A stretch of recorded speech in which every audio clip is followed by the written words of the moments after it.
ನಾರಾಯಣಂ ಸುರಗುರುಂ ಜಗದೇಕನಾಥಂ ಭಕ್ತಪ್ರಿಯಂ ಸಕಲಲೋಕ ನಮಸ್ಕೃತಂಚ ತ್ರೈಗುಣ್ಯವರ್ಜಿತಮಜಂ ವಿಭುಮಾದ್ಯಮೀಶಂ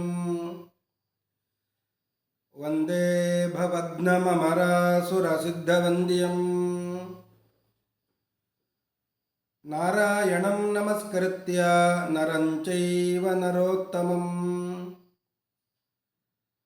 ದೇವೀಂ ಸರಸ್ವತೀಂ ವ್ಯಾಸಂ ತತೋ ಜಯಮುದೀರಯೇ.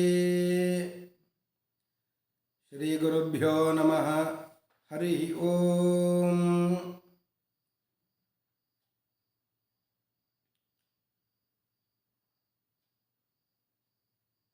ವೇದವ್ಯಾಸರು ಧೃತರಾಷ್ಟ್ರನ ಬಳಿಗೆ ಬಂದು ಇನ್ನೇನು ಯುದ್ಧ ಪ್ರಾರಂಭ ಆಗ್ತದೆ, ಆ ಯುದ್ಧವನ್ನು ನೋಡಲು ಬಯಸುವುದಾದರೆ ದಿವ್ಯ ದೃಷ್ಟಿಗಳನ್ನು ಕೊಡುತ್ತೇನೆ ಅಂತ ಹೇಳಿದರು. ಧೃತರಾಷ್ಟ್ರ ಅದನ್ನು ಬಯಸಲಿಲ್ಲ. ತನ್ನ ಮಕ್ಕಳ ಸಾವು ನೋವುಗಳನ್ನು ನಾನೇ ಹೇಗೆ ನೋಡಲಿ ಅಂತ ವೇದವ್ಯಾಸರಲ್ಲಿ ನೋಡಲು ಬಯಸುವುದಿಲ್ಲ, ಕೇಳಲು ಬಯಸ್ತೇನೆ ಅಂತ ಹೇಳಿ. ಆಗ ವೇದವ್ಯಾಸರು ತನ್ನ ಶಿಷ್ಯನಾದ ಗವಲ್ಗಣನ ಮಗನಾದ ಸಂಜಯನನ್ನು ಕರೆದು, ಧೃತರಾಷ್ಟ್ರನ ಮಂತ್ರಿಯೂ ಹೌದು, ಸಾರಥಿಯೂ ಹೌದು, ಅಂತಹ ಸಂಜಯ ವಿಶ್ವಾಸ ಪಾತ್ರನಾಗಿದ್ದ, ಅವನನ್ನು ಕರೆದು ಅವನಿಗೆ ಒಂದು ವರ ಕೊಟ್ಟು,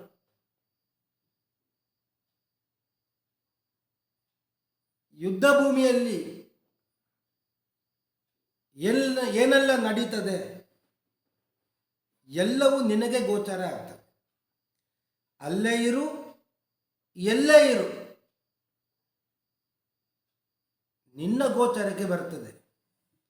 ಎಷ್ಟು ದೂರದಿಂದ ಯಾರು ಮಾತನಾಡಿದರೂ ಕೇಳುತ್ತದೆ. ನೀನು ಎಲ್ಲೇ ಇದ್ದರೂ ಯಾರು ಏನು ಮಾಡ್ತಾ ಇದ್ದಾರೆ ಇದು ನಿನ್ನ ದೃಷ್ಟಿಗೋಚರ ಆಗ್ತದೆ. ನೀನು ಧೃತರಾಷ್ಟ್ರನಿಗೆ ಹೇಳಬೇಕು ಅಂತ ಸಂಜಯನಿಗೆ ವರ ಕೊಟ್ಟು, ನಿನಗೆ ಮಾತ್ರ ಶಸ್ತ್ರ ಅಸ್ತ್ರಗಳ ಆಘಾತ ಆಗುವುದಿಲ್ಲ ಅಂತ ಇಷ್ಟು ಹೇಳಿ ಕೆಲವೊಂದು ಶುಭ ಶಕುನಗಳು ಅಶುಭ ಶಕುನಗಳನ್ನೆಲ್ಲ ಹೇಳಿದ್ರು. ಯಾರಿಗೆ ಜಯ ಆಗ್ತದೆ, ಯಾರಿಗೆ ಅಪಜಯ ಆಗ್ತದೆ, ಇದರ ಲಕ್ಷಣ ಏನು ಅಂತ ಎಲ್ಲ ಹೇಳಿ ಹೊರಟು ಹೋದರು. ಹೋದ ಮೇಲೆ ಧೃತರಾಷ್ಟ್ರ ಸಂಜಯನನ ಕುರಿತು ಪ್ರಶ್ನೆ ಮಾಡ್ತಾ ಇದ್ದ. ಸಂಜಯ, ಭೂಮಿಯ ಎಷ್ಟೆಲ್ಲ ಗುಣಗಳು ಇವೆ ಎಲ್ಲವನ್ನು ಹೇಳುವವನಾಗ, ಈ ಭೂಮಿಯನ್ನು ಆಸೆಪಟ್ಟು ಎಷ್ಟೆಲ್ಲ ಯುದ್ಧವನ್ನು ಮಾಡ್ತಾರೆ, ಎಷ್ಟೆಲ್ಲ ಸಾವು ನೋವುಗಳು ಸಂಭವಿಸ್ತದೆ. ಇಷ್ಟೆಲ್ಲ ಆಗಬೇಕಾದರೆ ಭೂಮಿಯಲ್ಲಿ ಇರುವ ಗುಣದ ವಿಶೇಷತೆ ಏನು? ವ್ಯಾಸರಿಂದ ಎಲ್ಲವನ್ನ ತಿಳ್ಕೊಂಡವನಾಗಿದ್ದಿ ನೀನು, ಹೇಳು ಅಂತ ಹೇಳಿದಾಗ ಸಂಜಯ ಹೇಳ್ತಾನೆ, ಯಥಾ ಪ್ರಜ್ಞಂ ಮಹಾಪ್ರಾಜ್ಞ. ಯಥಾ ಪ್ರಜ್ಞಂ, ನನಗೆ ಎಷ್ಟು ತಿಳಿದಿದೆ ಅಷ್ಟು ಹೇಳುತ್ತೇನೆ. ಭೂಮಾನ ವಕ್ಷ್ಯಾಮಿ ತೇ ಗುಣಾನ್, ಭೂಮಿಯ ಗುಣಗಳನ್ನು ಹೇಳುತ್ತೇನೆ. ದ್ವಿಧಾನೀಹ್ಯ ಭೂತಾನಿ ತ್ರಸಾನಿ ಸ್ಥಾವರಾಣಿ ಚ, ತ್ರಸಾನಾಂ ತ್ರಿವಿಧಾ ಯೋನಿ ಅಂಡ ಸ್ವೇದ ಜರಾಯುಜಾ. ಭೂಮಿಯಲ್ಲಿ ಪ್ರಾಣಿಗಳು ಎರಡು ಬಗೆಯದ್ದಾಗಿವೆ. ಒಂದು ಚರ, ಇನ್ನೊಂದು ಸ್ಥಿರ ಅಂತ. ಚರ ಅಂದರೆ ಜಂಗಮ, ಸ್ಥಿರ ಅಂದರೆ ಸ್ಥಾವರ. ಜಂಗಮ ಸ್ಥಾವರ ಅಂತ ಎರಡು ಬಗೆಯಿದೆ. ಅದರಲ್ಲಿ ಜಂಗಮ, ಅದರಲ್ಲಿಯೂ ಕೂಡ ಮೂರು ಬಗೆ: ಅಂಡಜ, ಸ್ವೇದಜ, ಜರಾಯುಜ ಅಂತ. ಅಂಡಜ ಅಂದರೆ ಮೊಟ್ಟೆ, ತತ್ತಿಯಿಂದ ಹೊರಗೆ ಬರುವಂತಹ ಪ್ರಾಣಿಗಳು ಅಂತ, ಪಕ್ಷಿ, ಹಾವು ಮುಂತಾದವುಗಳು. ಸ್ವೇದಜ ಅಂದರೆ ಬೆವರಿನಿಂದ ಹುಟ್ಟತಕ್ಕಂಥವುಗಳು, ಸೊಳ್ಳೆ, ನೊಣ ಮುಂತಾದವುಗಳು. ಜರಾಯುಜ ಅಂದರೆ ಗರ್ಭಾಶಯದಿಂದ ಹೊರಗೆ ಬರತಕ್ಕಂಥವುಗಳು. ಸ್ಥಾವರ, ಜಂಗಮ ಅಂತ ಎರಡು ವಿಧ. ಜಂಗಮದಲ್ಲಿಯೂ ಮೂರು ವಿಧ: ಅಂಡಜ, ಸ್ವೇದಜ, ಜರಾಯುಜ ಅಂತ.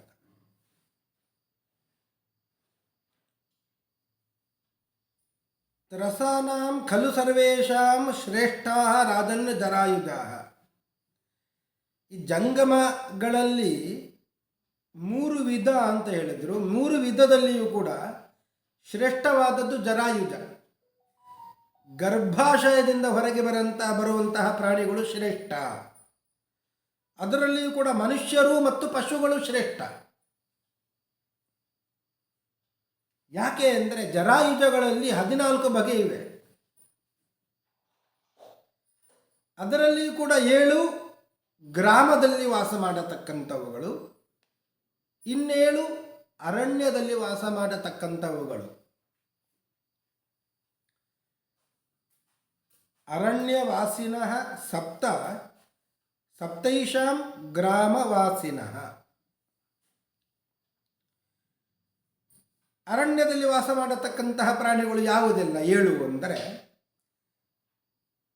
ಸಿಂಹ, ವ್ಯಾಘ್ರ, ವರಾಹಾಶ್ಚ, ಮಹಿಷ, ವಾರಣಾಸ್ತತ, ವೃಕ್ಷಾಶ್ಚ, ವಾನರಾಶ್ಚೈವ ಸಪ್ತಾರಣ್ಯ ಸ್ಮೃತಾ ನೃಪ. ಸಿಂಹ, ಹುಲಿ, ಹಂದಿ, ಕಾಡೆಮ್ಮೆ, ಕರಡಿ ಮತ್ತು ಕಪಿ, ಕೊನೆಯದ್ದು ಆನೆ. ಹೀಗೆ 7 ವಿಧ ಜರಾಯುಜಗಳು. ಅದು ಕಾಡಿನಲ್ಲಿ ವಾಸ ಮಾಡತಕ್ಕಂಥವುಗಳು. ಗ್ರಾಮದಲ್ಲಿ ವಾಸ ಮಾಡುವಂತಹ ಪ್ರಾಣಿಗಳು ಅಂದರೆ ಗೌರಜೋ, ಮನುಜೋ, ಮೇಷೋ, ವಾಜ್ಯಶ್ವತರಗರ್ಧಭಾ, ಏತೆ ಗ್ರಾಮ್ಯ ಸಮಾಖ್ಯಾತಃ ಪಶವಃ ಸಪ್ತಸಾಧುಭಿಃ. ಗೋವು, ಆಡು, ಮನುಷ್ಯ, ಕುರಿ, ಕುದುರೆ, ಹೇಸರಗತ್ತೆ ಮತ್ತು ಕತ್ತೆ. ಈ 7 ಗ್ರಾಮದಲ್ಲಿ ವಾಸ ಮಾಡುವಂತಹ ಪ್ರಾಣಿಗಳು.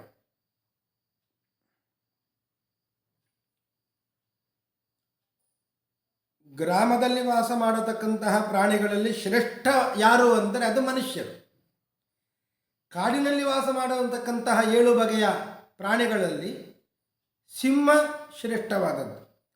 ಗ್ರಾಮ್ಯಾಣಾಂ ಪುರುಷಃ ಶ್ರೇಷ್ಠಃ ಸಿಂಹಶ್ಚ ಅರಣ್ಯವಾಸಿನಾಂ. ಸರ್ವೇಷಾಮೇವ ಭೂತಾನಾಂ ಅನ್ಯೋನ್ಯೇನ ಅಭಿಜೀವನಂ. ಈ ಎಲ್ಲ 14 ವಿಧವಾದ ಪ್ರಾಣಿಗಳಲ್ಲಿ ಒಂದು ವಿಶೇಷ ಏನು ಅಂದರೆ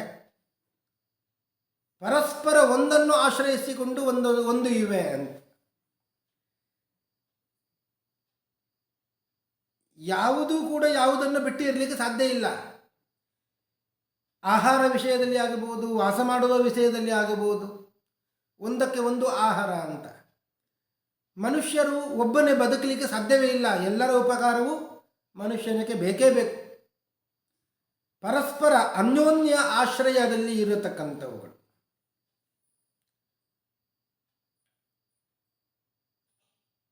ಒಂದರಿಂದ ಒಂದಕ್ಕೆ ಉಪಜೀವನ ಅಂತ. ಹೀಗೆ ಜರಾಯುಜ ಗರ್ಭದಿಂದ ಹೊರಗೆ ಬರತಕ್ಕಂಥವುಗಳು ಒಟ್ಟು 14.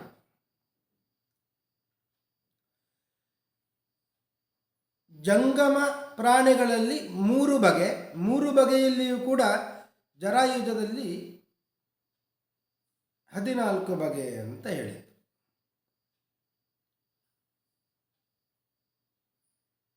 ಇನ್ನು ಸ್ಥಾವರ ಅಂತ, ಜಂಗಮ ಮತ್ತು ಸ್ಥಾವರ.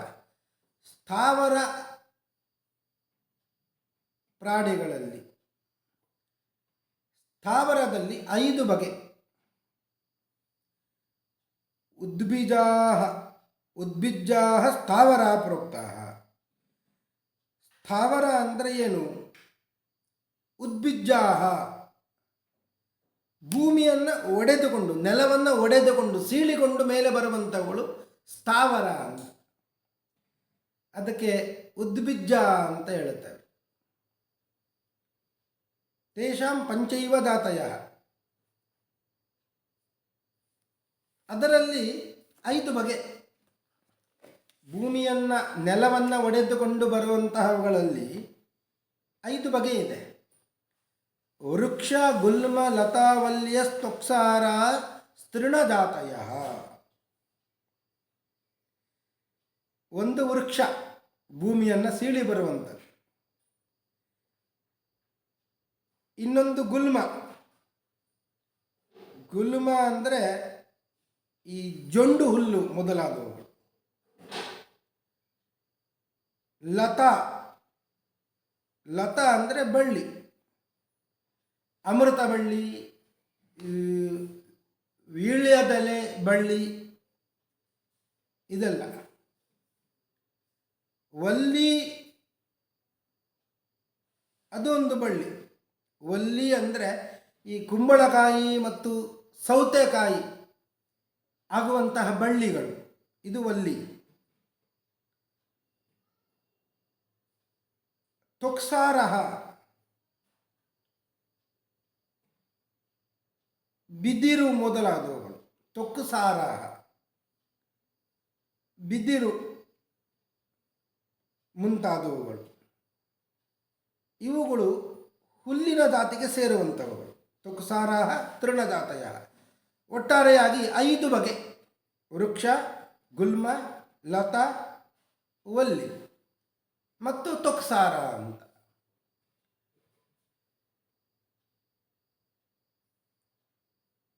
ಹೀಗೆ ಸ್ಥಾವರ ಮತ್ತು ಜಂಗಮ, ಭೂಮಿಯಲ್ಲಿ ಇರುವ ಪ್ರಾಣಿಗಳು ಸ್ಥಾವರ ಮತ್ತು ಜಂಗಮ, ಒಟ್ಟಾರೆಯಾಗಿ 19 ವಿಧ ಆಯಿತು. ಸ್ಥಾವರದಲ್ಲಿ 5 ಬಗೆ, ಜಂಗಮದಲ್ಲಿ 3, 3ರಲ್ಲಿ 1ರಲ್ಲಿಯೇ 14.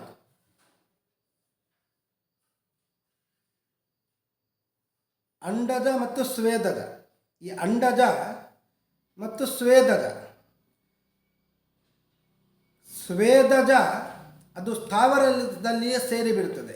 ನೆಲವನ್ನು, ನೀರನ್ನು ಒಡೆದು ಬರತಕ್ಕಂಥವುಗಳು ಸ್ಥಾವರ ಅಂದರೆ ಸ್ವೇದಜ, ಬೆವರಿನಿಂದ ಬರತಕ್ಕಂಥವುಗಳು. ಈ ಸ್ವೇದಜ ಎಂಬುದು ನಿಜವಾಗಿಯೂ ಸ್ಥಾವರದಲ್ಲಿ ಅಂತರ್ಗತವಾಗ್ತದೆ. ಒಂದು ಭೂಮಿಯನ್ನು ಒಡೆದು ಬರೋದು, ಇನ್ನೊಂದು ನೆಲದಲ್ಲಿ ನೀರಿನಿಂದ, ಬೆವರಿನಿಂದ ಒಡೆದು ಬರುವಂಥವುಗಳು. ಅಂಡಜ ಅಂದರೆ ಅದು ಕೂಡ ಮೈಥುನ ಸೃಷ್ಟಿಯೇ.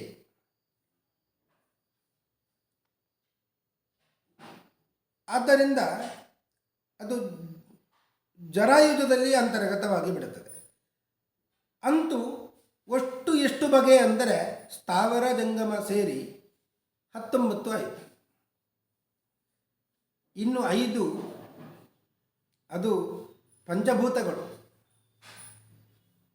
ಪೃಥ್ವಿ, ಅಪ್ಪ, ತೇಜೋ, ವಾಯು, ಆಕಾಶ ಅಂತ. ಭೂಮಿ, ನೀರು,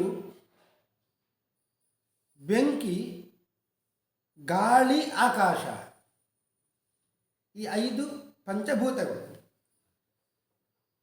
ಈ ಪಂಚಭೂತಗಳು 5, ಸ್ಥಾವರ ಜಂಗಮ ಪ್ರಾಣಿಗಳು 19, ಒಟ್ಟಿಗೆ 24 ಆಯಿತು.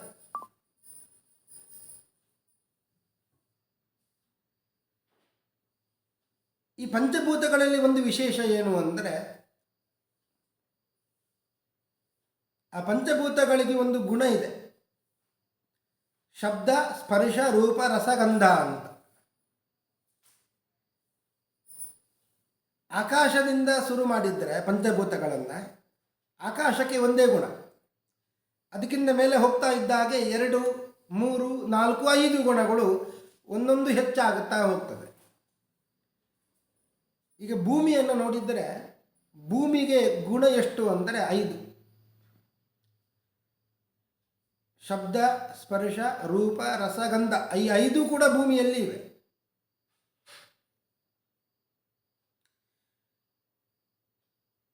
ಅದೇ ನಂತರದ ನೀರನ್ನು ತೆಗೆದುಕೊಂಡಾಗ ಅದರಲ್ಲಿ ಗಂಧ ಒಂದು ಇಲ್ಲ, ಮತ್ತು 4 ಇವೆ. ಶಬ್ದ, ಸ್ಪರ್ಶ, ರೂಪ, ರಸ, ಈ 4 ಕೂಡ ನೀರಲ್ಲಿ ಇವೆ. ಬೆಂಕಿಯನ್ನು ತೆಗೆದುಕೊಂಡಾಗ 3 ಮಾತ್ರ ಇವೆ. ಗಂಧ ಇಲ್ಲ, ರಸವೂ ಇಲ್ಲ, ಶಬ್ದ, ಸ್ಪರ್ಶ, ರೂಪ, ಈ 3 ಮಾತ್ರ. ಗಾಳಿಯನ್ನು ತೆಗೆದುಕೊಂಡಾಗ 2, ಶಬ್ದ ಮತ್ತು ಸ್ಪರ್ಶ. ಆಕಾಶವನ್ನು ತೆಗೆದುಕೊಂಡ್ರೆ 1 ಮಾತ್ರ, ಶಬ್ದ ಮಾತ್ರ. ಆಕಾಶ ಅಂದರೆ ಅವಕಾಶ, ಆಕಾಶದ ಗುಣ ಶಬ್ದ. ಹೀಗೆ ಒಂದಕ್ಕಿಂತ ಒಂದು ಹೆಚ್ಚಾಗಿ ಭೂಮಿಯಲ್ಲಿ 5 ಕೂಡ ಇರುತ್ತದೆ. ಶಬ್ದ, ಸ್ಪರ್ಶ, ರೂಪ, ರಸಗಂಧ ಅಂತ. ಒಟ್ಟಾರೆಯಾಗಿ ಈ 5 ಮತ್ತು 19 ಒಟ್ಟು 24 ಆಯಿತು. ಚತುರ್ವಿಂಶತಿ ಉದ್ದಿಷ್ಟ ಗಾಯತ್ರಿ ಲೋಕಸಮ್ಮತ. ಇದು ಗಾಯತ್ರಿಗೆ ಸಮ ಅಂತ. ಯಾವ ರೀತಿಯಾಗಿ ನಿತ್ಯದಲ್ಲಿಯೂ ಗಾಯತ್ರಿ ಜಪವನ್ನು ಮಾಡಿ ಈ ಗಾಯತ್ರಿಯನ್ನು ಸ್ಮರಣೆ ಮಾಡುತ್ತೇವೋ ಅದರಂತೆ ಈ ಭೂಮಿಯಲ್ಲಿ ಇರುವಂತಹ ಈ 24 ಗುಣಗಳನ್ನು, ಸ್ಥಾವರ ಜಂಗಮ ಪಂಚಭೂತಗಳನ್ನು ಸ್ಮರಣೆ ಮಾಡಬೇಕು ಅಂತ ಪುಣ್ಯ ಬರುತ್ತದೆ.